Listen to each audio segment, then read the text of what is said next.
the whole conversation of like we feel like it is the man's duty to die first kind of thing. Like it's like make sure you go before me, because it's true. And really and truly, it's nobody's decision how that is going to play out. We all are going to be.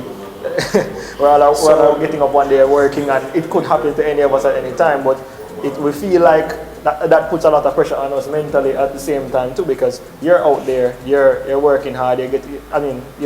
Progressive men like ourselves are out there working hard every day, trying to provide for our families and all of those kind of things. Really and truly, anything could happen at any time, and then you hear that. It's, he didn't leave anything for something. All of that work would have been in vain. He's so selfish. It's not an easy conversation, for sure, to have. And I'm going to say this because I can say firsthand that I've heard this, and I probably say it jokingly at times, women tend to be selfish with their assets. Okay. So, I'm sure you've heard the mindset, the term, what is yours is mine, but what is mine is mine. It's a thing what women do. Yes, it's true. I do it jokingly, but I don't really mean it. But it is an irresponsible thing that we say, and it's because of that mindset. That's the reason why we tend not to have a will. No.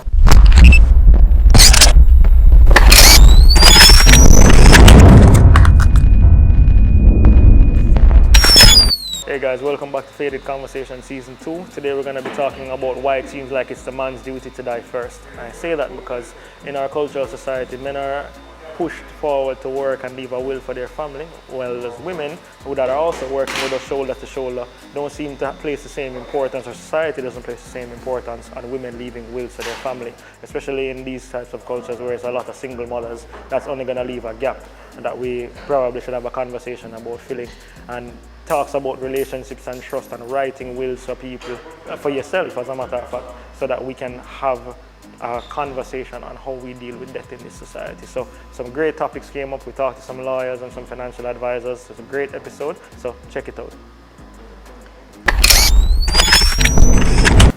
Alright, so Eugenia, we talk about a lot about, it's at least society talks a lot about, men leaving something for their children, their wives, their family.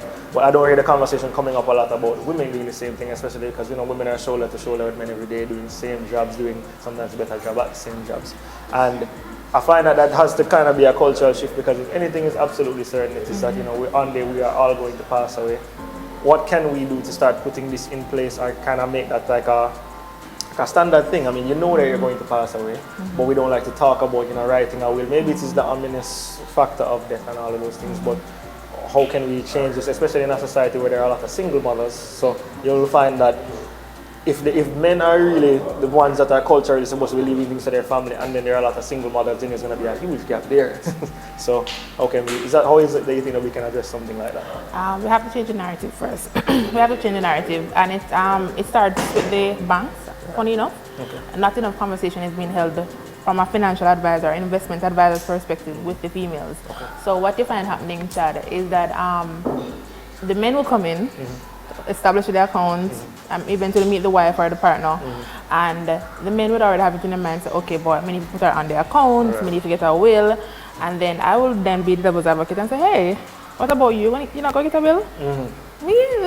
Exactly. So for a cultural change to take place, there has to be a change in the narrative, because we're still stuck in the mindset that men are the sole breadwinners. We've moved way past that for years now, where both persons in the household are contributing to the income.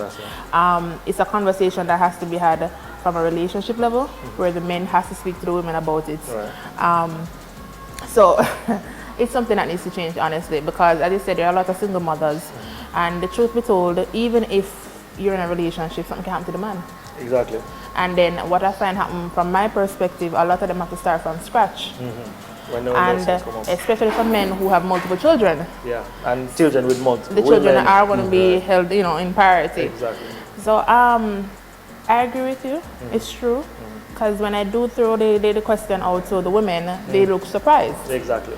And it's something that never ever crossed their mind, that they themselves need to get a will. I mean, you are also working, you're acquiring assets well. as a matter of fact, when you talk about assets, I mean, I'm sure the women are homeowners, women own cars, women do all of these things, but then when it comes to, you know, what is your will to leave this to somebody else? It's like, really, I never give that any thought. Women have to change their mindset, because the thing about it is they are completely dependent on the men mentally. So even if, let's just say we're married, and I'm working in corporate, you're working in corporate, but for some reason, the woman still thinks that you need to take care of everything. And that is where the conversation needs to shift. So in their mind, the assets is on you. Are your responsibility. So it's almost like they become tone deaf to the reality. So they have to change their mindset. Women themselves have to change their mindset. And then when I say to women, they'll be like, oh, but I don't really have assets.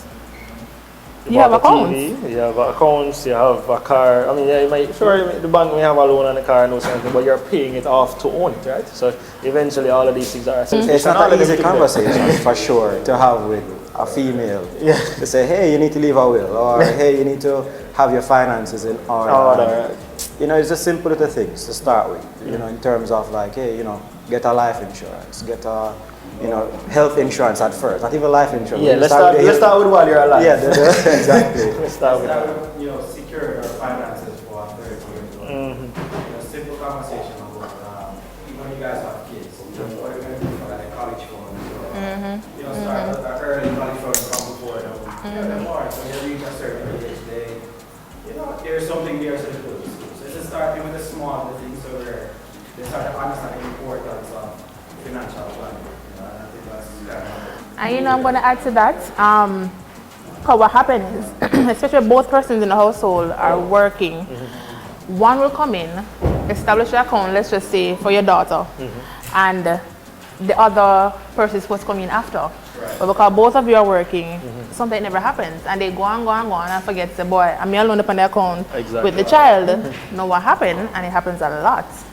Let's just say you pass away, your wife didn't even remember that there was an account that you created for your daughter. She can have access to it just like that. As much as how she is legally the wife. Right. She has to go to the whole process, go to the whole expensive process with a lawyer because, you know, and probate and all those things. I think what they need to understand, you're leaving a lot of stress on your family members. A lot. Because when you have a will in place, there's a section of the will, there's a clause that allows you to cover assets that you didn't specifically identify. There's a clause in it that, like, for example, all other assets not mentioned. Okay. Please leave to. Oh, so you can kind of leave you ambiguous actually can at that point. Yeah, there's a clause that you can put in the will, which of course we recommend doing it to an attorney. So, and then women are thinking that, boy, I don't have nothing right now. Exactly. So let's just say I don't have any assets apart from a car, probably it's a car, I live in a rent house. Right. Let's just say within the next year, you decide to buy a house. Then you decide to start a business. Then you decide to, and then you just forget. Exactly. Like you're so ingrained in the day-to-day that you kind of forget the high-level part of it. And honestly, that has happened to me. I mean, before my daughter was born in 2016, my friend of mine that is a lawyer, been my friend for years and years, just said, yo, you know what, make a will. And it's not really until you sit there and you start to write down, you realize how much you actually own and acquire. It's like it's very, it's one of those things that it's not until you sit down there and you start to pencil, okay, who would I give this to? Who would this be assigned to? That you realize that you do actually own more than you think you own. You do. So you do. We can't just wait until that conversation comes up. It's one for you first about the unassigned finances. Right. Yeah. Right. It's true. Important. Yeah, very, very important. Oh, you forget. Yeah, you do forget that you have this account here that's there for like let's say you change jobs, right? Right. Yeah. Especially for me in the States where when you change job, your 401k doesn't really change with you. So you don't even have it. Okay. You know, okay, like cool. it's there, you could take the distribution and take the initial tax. Even back just there sitting here. Yeah. You forget it day to day. Okay. You know, you have that account. Start a new one over here. Time pass, that's there growing. And let's say anything happens to you, what happens to that money goes to waste, doesn't pass on to who you would want. Yeah, and haven't you seen cases where for example, the man was married, did his will, that relationship ended, moved on, and did not update his will. So the ex-wife got everything, for example. It happens, trust me, it happens. I can hear the drama coming from that already. I've personally had a situation like that where the new wife comes in to claim the accounts and They couldn't. No, it happened. In order for the narrative to change, where women take up the responsibility of ensuring that the finances are in order, it has to start from a at-home level. Yeah, there has to be this conversation has to be had at home. Having a will with an attorney allows you to have a clause, a catch-all clause. Yeah. And I think you'll be. Yeah, it's called a residual clause. Yeah. So it starts off with all the rest and residue I leave to X. That's essentially what it is. And for everything that you didn't specify in the will or throughout the will, that goes to whomever you say it should go to. Or go to the beneficiaries equally. That's what you could do, so it just catches everything right then and there.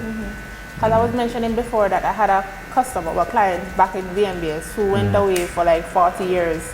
And she came in to open an account for her granddaughter, just visiting after 40 odd years. And I'm like, hey, you have an account here at 1.5 million? Because VM has a structure that you don't. I'm not a spade, that's not paid by the way. But VM has a structure, they don't charge dormant fees. So it was just there. Okay. You understand? She was didn't lose accumulating anything. interest? It was not, just a little bit, but... Yeah, well, no bank interest. Yeah, but she wasn't losing. Alright, and she didn't remember that she had that much money. Yeah. And I think that is where the catch-all clause would probably help her, maybe? After she passed? Yeah, definitely. Right. Because you have a part, when you're probating away, right? So when you're going through that process, you will have something where we're recalling all the assets of the person. So we send letters to wherever we think you may have had bank accounts and wherever we think you may owe debts to or whatever. And those persons know, or those entities know, have an opportunity to say, hey, I have this amount of money for this person, or this person owes me X amount of money. I didn't know that. Yeah, and that's why when you're doing those things, you have to put it in the newspaper for two consecutive weeks back to back. Not for the entire week, it was like 2 Sundays in a big newspaper. So persons look and say, okay, yeah man, so one time Chad, they have some money for me. Think of time for me to collect like that. And then you prioritize who is supposed to get paid first. Usually paid debts first out of the estate, and that's why when you look at a lot of agreements with banks, they tell you that there's a clause in there where they said your obligation to them is pari passu, and that means pretty much above everybody else's. Okay. You mentioned that that lady after 40 years came back.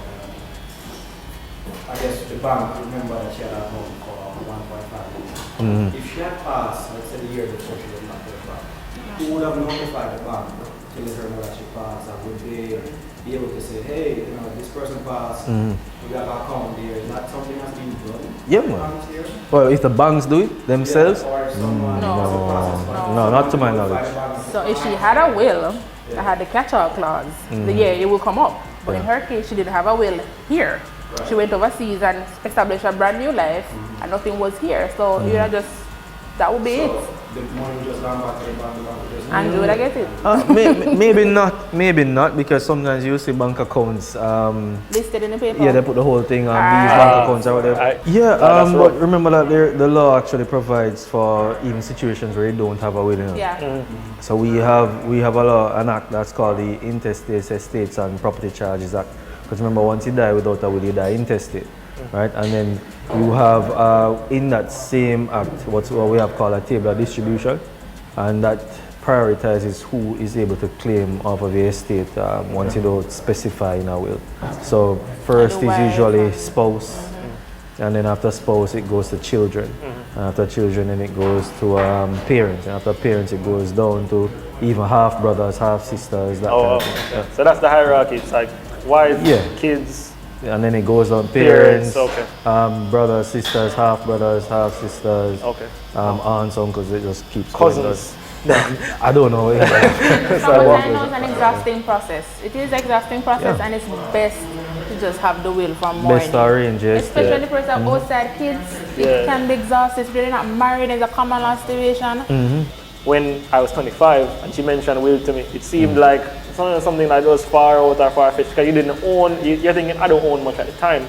But the more you work and the harder you work, you don't really take that wide angle view to say, okay, I actually do own this, and this, and this, and this, and who would I actually give it to? Because the people you probably give it to in 2015 and at the same people they're going to give it to in 2035 type of thing. Yeah. So, true. That consistent update. Yeah, but I mean, once you start to accumulate assets, and an asset can be anything, I tell even DJs, I say, your laptop, your MacBook, and your headphones are probably the most valuable things right now. That's what's making you money. Income generator. So you probably have some dub plates on it that are exclusive that maybe your son who wishes to carry on the sound thing you probably have a dub from an artist that by the time he gets to a particular age has passed. Yeah, exactly. And can you imagine dig up an old dub plate from some artist? I don't want to call him because I don't wish nobody, but I mean, and he decides to carry on the sound name, whatever name. Suppose the sound name, Fade Sound or something. You understand what I'm saying? And him dig that up, that's a big thing. And probably he can win a clash off of that. Exactly. So you never know. So we start to say, once you start to accumulate some assets, something that's significant, just do it. You don't know. Just put something together. Like how often would you encourage your clients to do it? Like once a year. Once a year. Like once a year, you stop and you do an assessment and you say, all right, and what else have I accumulated, right? Because look at it this way: even if you just have $10,000 worth of shares in a company, you don't know what may happen to that company after you pass. God, Exactly. And that becomes $10 million out of the blue. Yeah. You understand? You never know, so leave it to someone. That's it. Stock price usually go. I'm glad you brought up that. I'm glad you brought that up because I'm going to use my personal situation here. So when I was younger, I didn't know anything about this. My uncle bought me some Grace Kennedy shares. The intention of those shares were for me to go to the UA. My parents are simple people. They never understand it. They still look at certificates. Never know where they're going. They so much so when I went to UA, they didn't remember about it, and I ended up taking up other form of financing, not realizing money was there. Now, needless to say, so many years ago, the value of those shares then versus now. Exactly. My uncle made sure to have a will, so just in case, and that is how we found out about it when he passed. I realized I had that much amount of money sitting down. Don't say how much people take.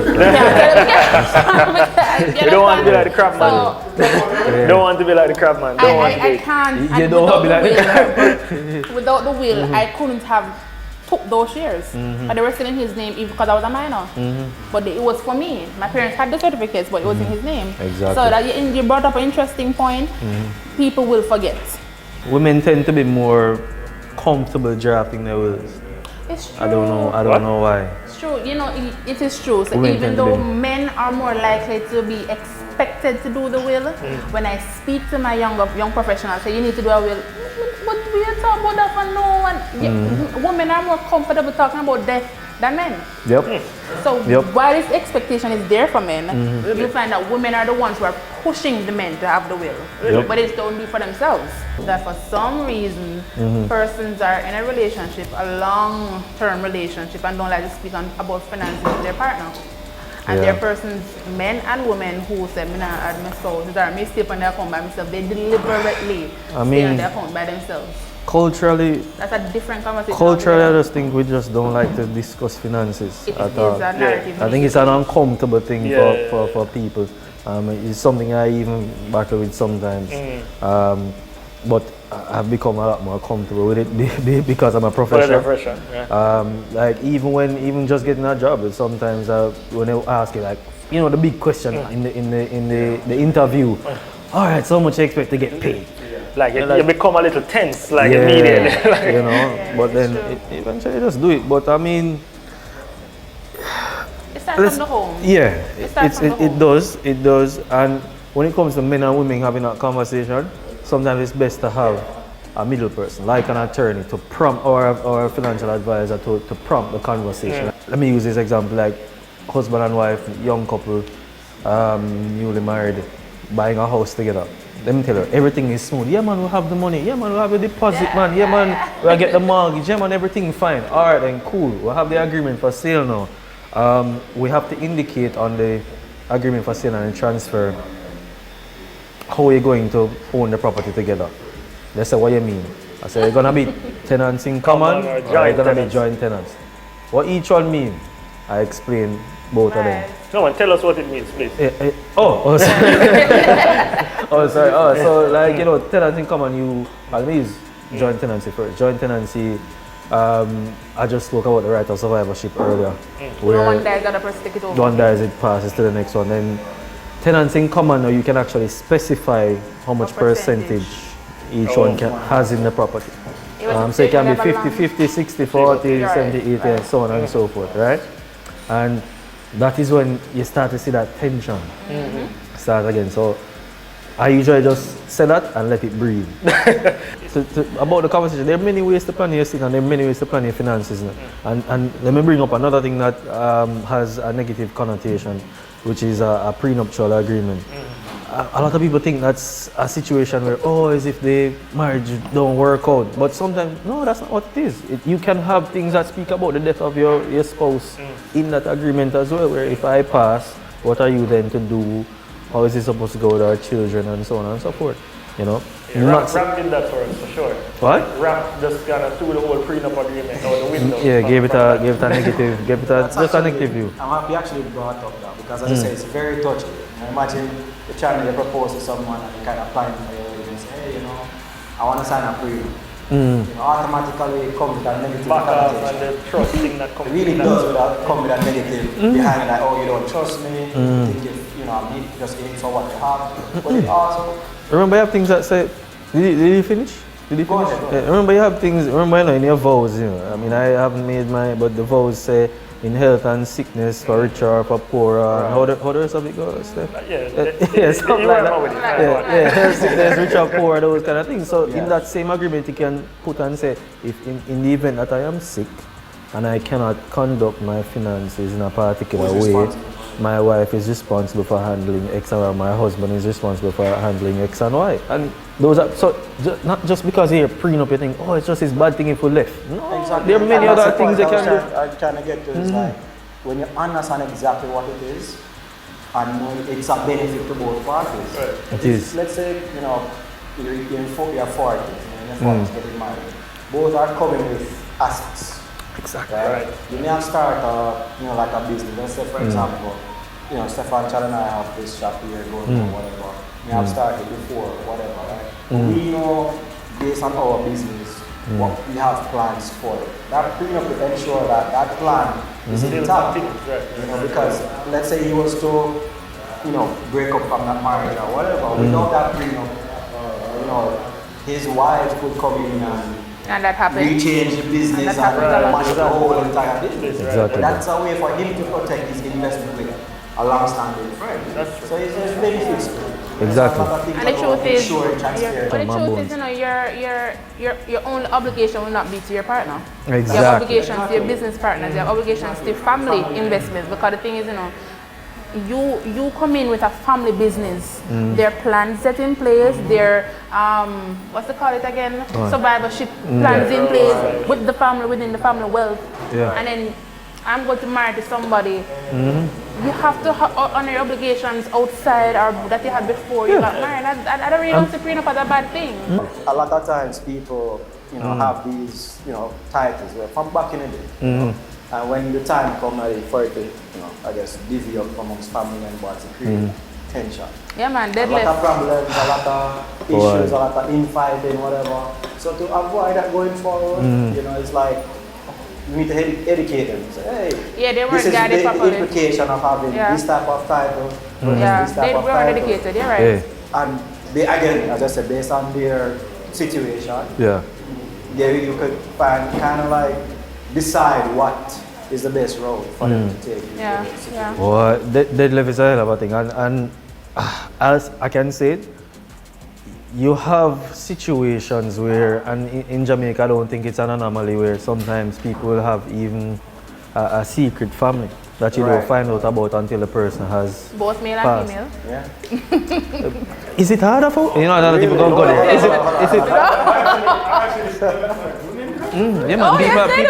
People have secret families, man, and you have to arrange the estate in a particular way. You have to plan the estate where things happen as peacefully as possible after the person passes. But so you usually, when it's time to read the will and time to tell everybody what they're gonna get and so on, everybody comes into the room and them see this one girl in the corner with a young youth and they're like, who is this? We don't know who she is. Right.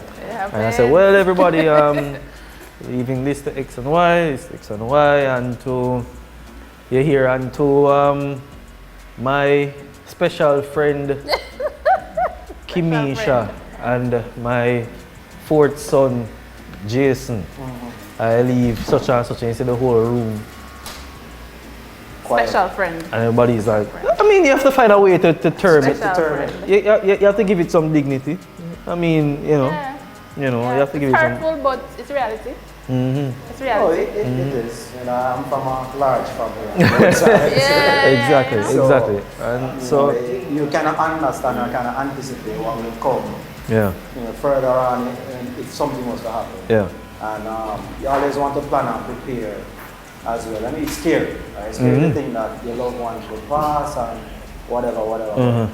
I think we need to kind of like start having small discussions about conversations with certain parts of the process, just to get comfortable with speaking about it and not have it be something, you know, that's like a conversation. Once you hear something you don't want to hear, it's like kill a relationship without really knowing exactly why the person is doing. But we have to accept the fact that in life, you know, there's only two things them say really sure in life. Well, three, but when I mention the third one, the two things them say in life sure is death and taxes. You know. Jesus, please. Can I respond to the here and say and change? Change. Really right? So I mean, death and taxes.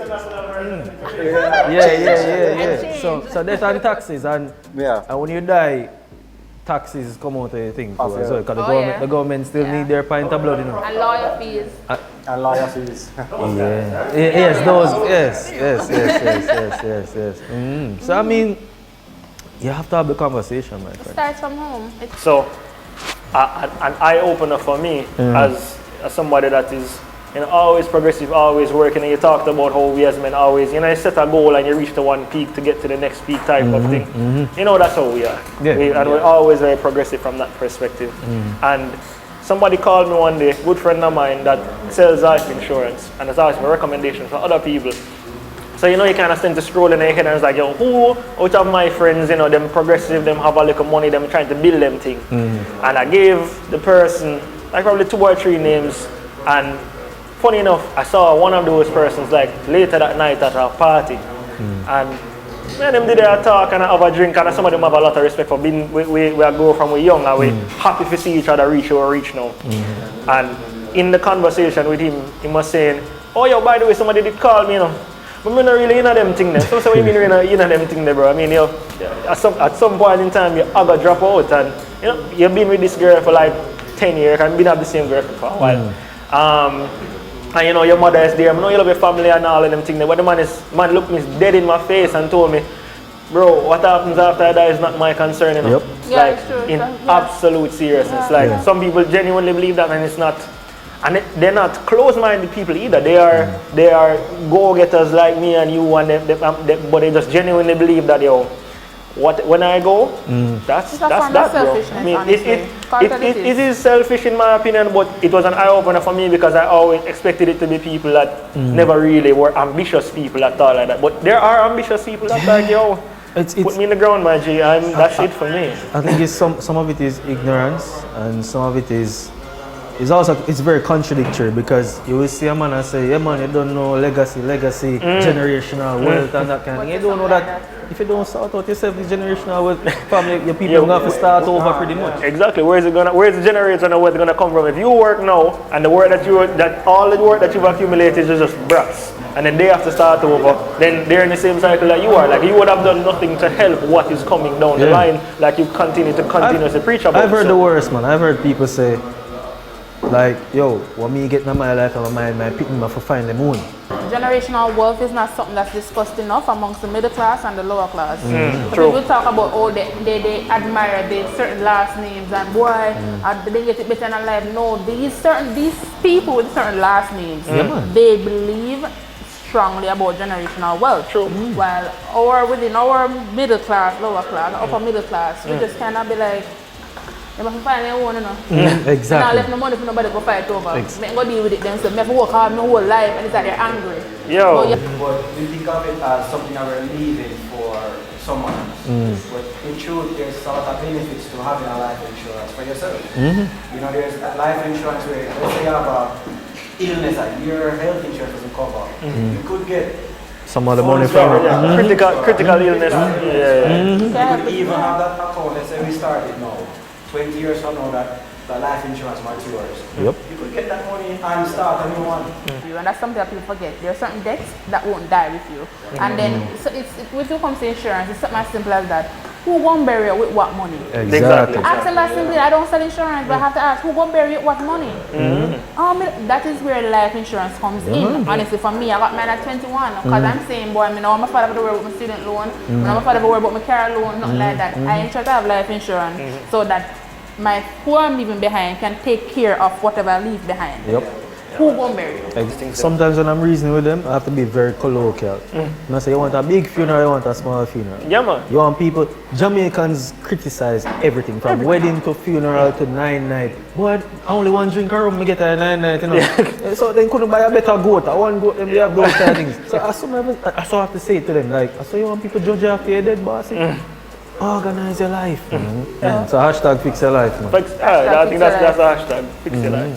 Very, very important things came out, and how people that are in our generation will probably change how their mindset towards this at this time. I mean, yeah, you can get up and go out there and work every day, but if you don't have anything at the end of the day set up for what happens in the eventuality, that the only thing that is certain, which is death and taxes, happens, then you're working for nothing. You're getting up and going to work now to try and buy things that nobody's really gonna have at the end of the day. So, thank you guys, appreciate it.